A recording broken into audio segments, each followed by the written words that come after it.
Hello students. हम पढ़ रहे थे डेटा टाइप्स इन सी। हमने विभिन्न प्रकार के डेटा टाइप्स जो कि सी में काम में लिए जाते हैं उनको हमने देखा कि फंडामेंटल डेटा टाइप और डिराइव्ड डेटा टाइप, ये दो प्रकार के डेटा टाइप सी में मौजूद हैं। और फंडामेंटल डेटा टाइप के अंतर्गत character, integer, float, double, void, इस तरह के डेटा टाइप्स होते हैं।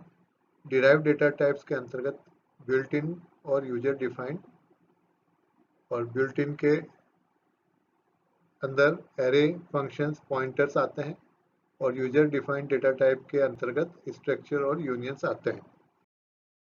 इससे पूर्व भी हमने पढ़ा इंटीजर डेटा टाइप, और इसमें कौन कौन से टाइप्स के होंगे वो भी हमने विस्तार से पढ़ा।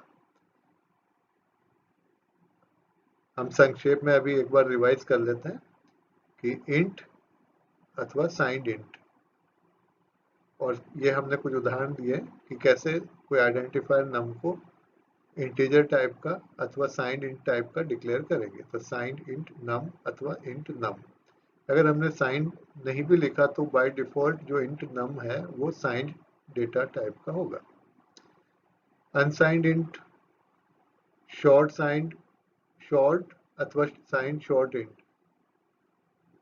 मान लीजिए नम कोई आइडेंटिफायर है, उसे हमें डिक्लेयर करना है साइंड शॉर्ट इंट, तो हम लिखेंगे साइंड शॉर्ट इंट नम। अब यहाँ इंट अथवा साइंड, इन दोनों को यदि छोड़ दिया जाए तो ये बनेगा शॉर्ट नम, क्योंकि बाय डिफॉल्ट ये इंटीजर टाइप का होगा और साइंड होगा। इसलिए यदि हम लिखें अथवा नहीं लिखें, ये signed short int data type का आइडेंटिफायर डिक्लेयर हो जाएगा। Unsigned short int, long signed long अथवा signed long int, unsigned long int, ये हम इंटीजर डेटा टाइप को विस्तार से पूर्व में अध्ययन।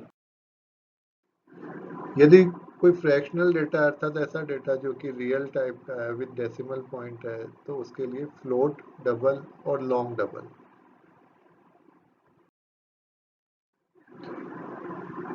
इंट और फ्लोट के बाद हमने स्टडी किया था character data type. Character data type ये भी दो तरह का होता है। साइंड कैर, जिसे कि हम केवल कैर नाम से पहचानते हैं। हमने कोई डेटा टाइप को कैरेक्टर टाइप का डिक्लेयर किया, जैसे कैर स्टूडेंट एज। हमने कोई आइडेंटिफायर को कैरेक्टर डेटा टाइप का डिक्लेयर किया, तो हमें कैसा लिखना होगा, कैर और आइडेंटिफायर का नाम। उदाहरण में मैंने लिया आइडेंटिफायर स्टूडेंट एज और इसको डिक्लेयर किया कैरेक्टर डेटा टाइप का, तो मैंने लिखा कैर स्टूडेंट एज। अब अगर खाली कैर लिखा, इसका मीनिंग है साइंड कैर, तो हम इसको ऐसा भी लिख सकते हैं साइंड कैर स्टूडेंट एज। इसी प्रति अनसाइंड कैर डेटा टाइप का डिक्लेयर करना, तो हम लिखेंगे अनसाइंड कैर और आइडेंटिफायर का नाम। तो इस उदाहरण में अनसाइंड कैर स्टूडेंट एज, तो स्टूडेंट एज एक ऐसा आइडेंटिफायर है अथवा ऐसा वेरिएबल है जो अनसाइंड कैर प्रकार का घोषित किया गया। अब हम देखते हैं कि कंट्रोल स्ट्रिंग क्या होता है। जिस तरह से हम सी लैंग्वेज में विभिन्न प्रकार के डेटा को स्टोर करने के लिए अलग अलग कीवर्ड्स का प्रयोग करके अलग अलग लिमिट की मेमोरी लोकेशन को रिजर्व किया जाता है, ठीक इसी तरह से अलग अलग प्रकार के मानों को एक्सेस करने के लिए भी हमें अलग अलग तरह के कंट्रोल स्ट्रिंग का प्रयोग करना होता है। कंट्रोल स्ट्रिंग कुछ ऐसे कैरेक्टर्स होते हैं जिन्हें हम प्रतिशत के चिन्ह के साथ यूज करते हैं। तो मैं एक बार फिर से रिपीट करता हूँ कि जिस तरह से हम सी लैंग्वेज में विभिन्न प्रकार के डेटा को स्टोर करने के लिए अलग अलग कीवर्ड्स का प्रयोग करते हैं, जैसे अभी हमने देखा जैसे रियल डेटा में फ्लोट, डबल, लॉन्ग डबल, या साइंड कैर, अनसाइंड कैर, तो ये जो विभिन्न प्रकार के कीवर्ड्स की मदद से हम अलग अलग डेटा टाइप्स को डिक्लेयर करते हैं और विभिन्न प्रकार के डेटा को स्टोर करने के लिए अलग अलग कीवर्ड का प्रयोग करके अलग अलग लिमिट की मेमोरी लोकेशन को रिजर्व करते हैं। ठीक इसी तरह से अलग अलग प्रकार के मानों को एक्सेस करने के लिए अलग अलग प्रकार की जो वैल्यूज हैं उनको एक्सेस करने के लिए भी हमें अलग अलग तरह के कंट्रोल स्ट्रिंग्स का प्रयोग करना होता है। कंट्रोल स्ट्रिंग कुछ ऐसे कैरेक्टर्स होते हैं जिन्हें हम परसेंटेज के साथ यूज करते हैं। परसेंटेज का चिन्ह लगाते हैं और फिर वो कैरेक्टर लिखते हैं, तो वो बनता है कंट्रोल स्ट्रिंग। उदाहरण के लिए यदि हम किसी इंटीजर संख्या को मेमोरी में स्टोर करते हैं तो इस इंटीजर संख्या को स्क्रीन पर डिस्प्ले करने के लिए हमें %d कंट्रोल स्ट्रिंग का प्रयोग करना होता है। अभी अभी मैंने बताया कि कंट्रोल स्ट्रिंग वास्तव में क्या चीज है कि परसेंटेज के चिन्ह के संग कोई कैरेक्टर लिखते हैं। जैसे मैंने प्रतिशत के चिन्ह के संग लिखा d, तो ये बन गया %d। तो ये किसके लिए काम में लेना होगा? ये इंटीजर संख्या के लिए। तो हम कहेंगे कि इंटीजर के लिए हम कौन सा कंट्रोल स्ट्रिंग काम में लेंगे? %d। उदाहरण के लिए यदि हम किसी इंटीजर संख्या को मेमोरी में स्टोर करते हैं तो इस इंटीजर संख्या को स्क्रीन पर डिस्प्ले करने के लिए हमें %d कंट्रोल स्ट्रिंग का प्रयोग करना होता है। इसी तरह यदि हम कैरेक्टर प्रकार के डेटा को स्क्रीन पर प्रिंट करना चाहें तो हमें %c कंट्रोल स्ट्रिंग को प्रयोग करना होगा। यानी परसेंटेज के चिन्ह के संग यदि हमने c लिखा तो इसका मतलब किसके लिए उपयोग में आ रहा है? कैरेक्टर डेटा टाइप के लिए। %d किसके लिए? इंटीजर के लिए। %c किसके लिए? कैरेक्टर के लिए। और %f किसके लिए? फ्लोट अर्थात रियल के लिए। तो विभिन्न प्रकार के डेटा टाइप के डेटा को स्क्रीन पर डिस्प्ले करने के लिए printf फंक्शन के साथ यूज किए जाने वाले कंट्रोल स्ट्रिंग को हम निम्न सारणी द्वारा समझ सकते हैं। एक्चुअल में सी में आउटपुट के लिए printf काम में लेते हैं और इनपुट के लिए scanf काम में लेते हैं। printf आउटपुट के लिए, scanf इनपुट के लिए। इन फंक्शंस के संग हमें कंट्रोल स्ट्रिंग काम में लेनी पड़ेगी। अब अगर इंटीजर डेटा है तो %d ये वाला कंट्रोल स्ट्रिंग काम में लेंगे। यदि कैरेक्टर डेटा है तो %c काम में लेंगे। रियल डेटा है तो %f काम में लेंगे printf और scanf के साथ में। यहाँ स्क्रीन पे कुछ कंट्रोल स्ट्रिंग्स प्रदर्शित किए हैं। %d इंटीजर डेटा टाइप के मान को डिस्प्ले करने के लिए, %c कैरेक्टर डेटा टाइप के लिए, %f real number data type के मान को डिस्प्ले करने के लिए, %g floating point real data type के मान को दशमलव के बाद केवल एक डिजिट तक राउंड ऑफ फॉर्म में डिस्प्ले करने के लिए, %i signed decimal integer data type के मान को डिस्प्ले करने के लिए। %u जो कंट्रोल स्ट्रिंग है वो किस काम में आएगी? %u unsigned decimal integer data type के मान को डिस्प्ले करने के लिए। %o octal integer data type के मान को डिस्प्ले करने के लिए। %s किसके काम में आएगा? ये जो %s है ये कंट्रोल स्ट्रिंग, ये किस काम में आएगा? %s आएगा स्ट्रिंग डेटा टाइप के मान को डिस्प्ले करने के लिए। %x हेक्साडेसिमल डेटा टाइप के मान को डिस्प्ले करने के लिए। और %e real number data type के मान को डिस्प्ले करने के लिए जबकि संख्या का मान घातांक के रूप में हो अर्थात एक्सपोनेंशियल फॉर्म में हो।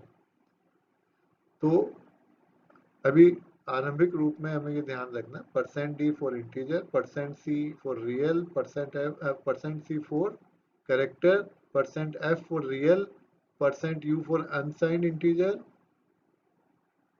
%u अनसाइंड डेसिमल इंटीजर के लिए, %s स्ट्रिंग डेटा टाइप के लिए। स्ट्रिंग का मतलब होता है मोर देन वन कैरेक्टर्स यानी group of characters, that is string. %d किसके लिए? रियल नंबर डेटा टाइप के मान को डिस्प्ले करने के लिए जबकि संख्या का मान घातांक रूप में हो।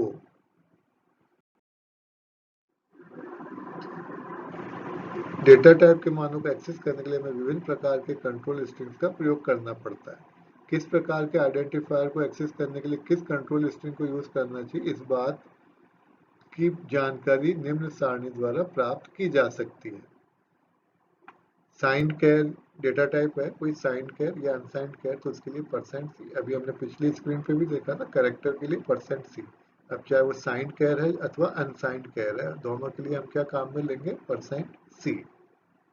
शॉर्ट साइंड इंट अथवा साइंड इंट, इसके लिए %d। इंटीजर के लिए हम %d काम में ले रहे हैं। अब वो इंटीजर चाहे short signed int data type का हो चाहे साइंड इंट, उसके लिए %d। इसी तरह %u हम किसके लिए काम में लेंगे, short unsigned int data type अथवा अनसाइंड इंट डेटा टाइप।